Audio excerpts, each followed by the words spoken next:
Olá! Nosso grupo tem como tema o método alemão. Falaremos quem, quando e onde foi criado e suas principais características. Ao longo do vídeo, veremos algumas imagens de épocas e alguns exemplos de exercícios realizados na ginástica alemã.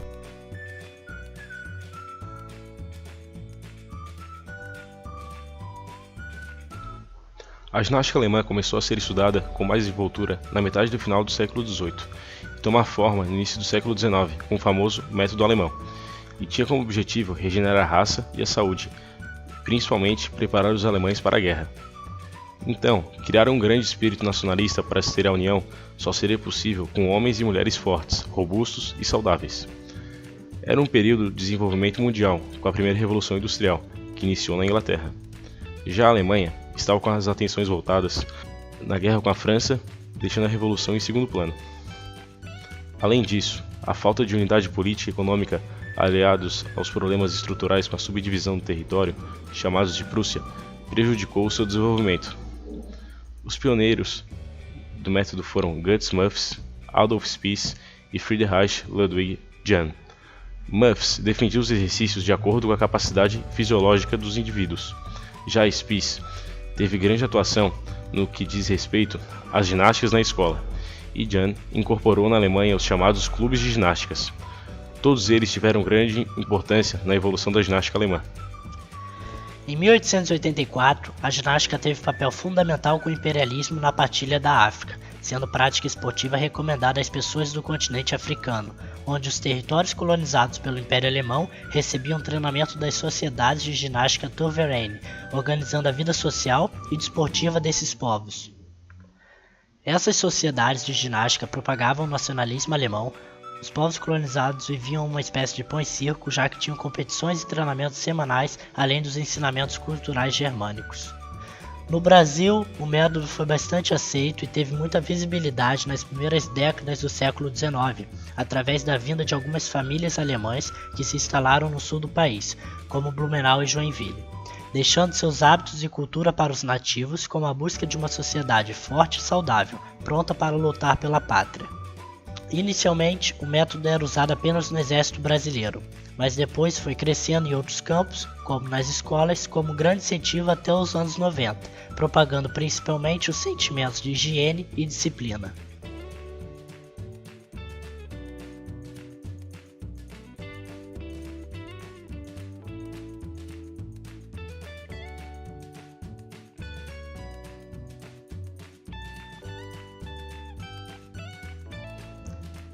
Visando o nacionalismo e a criação de uma defesa, o método alemão tinha como características exercícios usando a força, agilidade e o equilíbrio, buscando sempre bons resultados e realizando atividades com disciplina.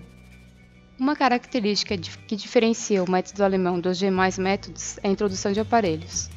Dentre deles, temos o cavalo, as barras fixas e paralelas, as argolas, a roda alemã, as cordas, a trave de equilíbrio, entre outros.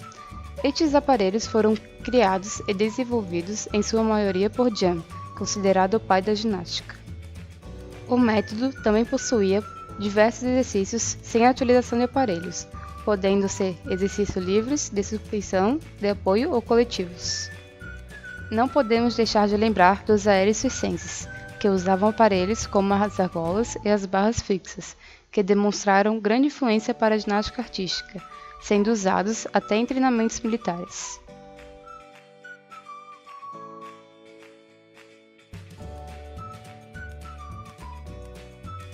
Foi no século XIX que ficou evidente diversas transformações, principalmente por causa dos acontecimentos históricos no continente europeu. Podemos destacar a Revolução Industrial e a Revolução Francesa. Essas foram responsáveis por motivar o desenvolvimento de novos olhares sobre o corpo, tanto por parte de médicos quanto de pedagogos. A partir desse momento, o corpo passa a ser visto de maneira muito importante para o progresso da nação. Médicos e pedagogos passaram a buscar e desenvolver métodos para fortalecer e revigorar o mesmo.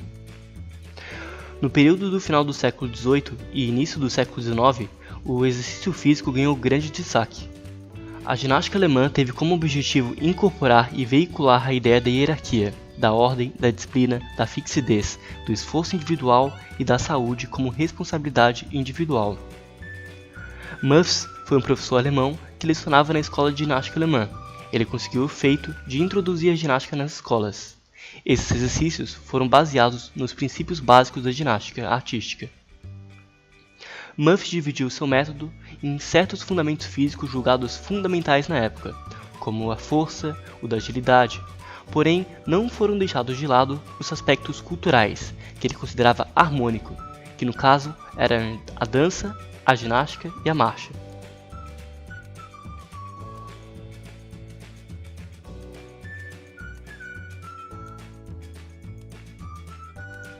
Esse método foi criado com o objetivo de conseguir uma educação integral em que as pessoas reeducassem seus hábitos. Sua teoria ressaltava o individualismo, competitividade e certa insistência por bater ou criar marcas. Muffs também influenciou o desporto moderno e conseguiu retomar os sentimentos patrióticos através do exercício físico. Os idealizadores do método acreditavam que um corpo saudável poderia ser desenvolvido pela ginástica. Em 1837, um dos anos mais fecundos para as iniciativas educacionais, Antônio Ferreira França mostra programa para engenho de uma sociedade escolar e, por seguinte, recebe autenticação para catalogação da escola primária superior, em que a ginástica se insere na instrução primária, ao ser uma disciplina pertencente ao ensino. Neste mesmo ano, é fundado o Colégio Dom Pedro II, com o propósito de atender a elite da capital com uma instrução singularizada, a qual compreendia a ginástica, incorporada com o desenho e a música, como disciplinas do currículo escolar que, em 1841, apresentou com o primeiro professor de ginástica, o ex-capitão do Exército Imperial, Guilherme Luiz Taube, orientando uma ampla busca de aquisição de aparelhos de ginástica ao ministro do Império, fortificando cada vez mais o modelo de ginástica das aulas de educação física do colégio. Em 1851 foi estabelecido o regulamento de instrução primária e secundária do município da Corte, designando a ginástica como disciplina primordial para o ensino primário.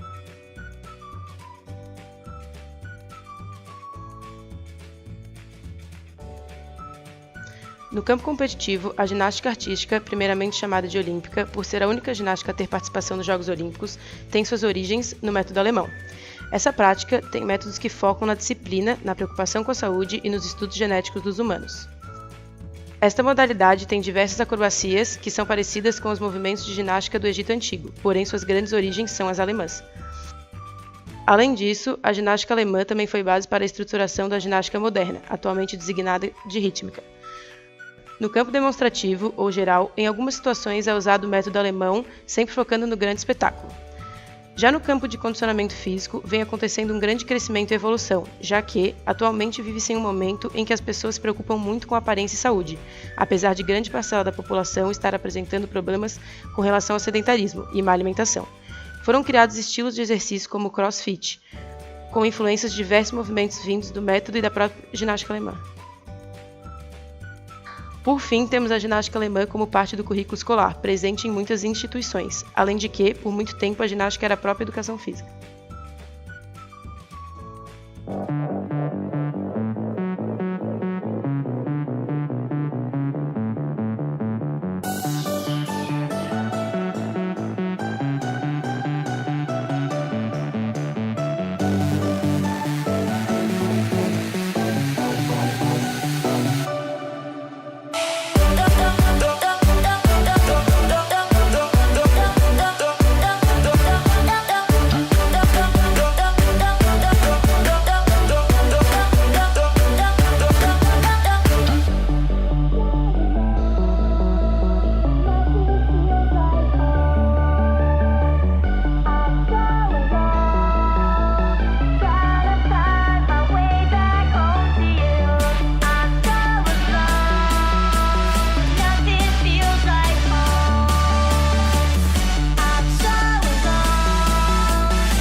Oi, tudo bom?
Dois mil anos depois.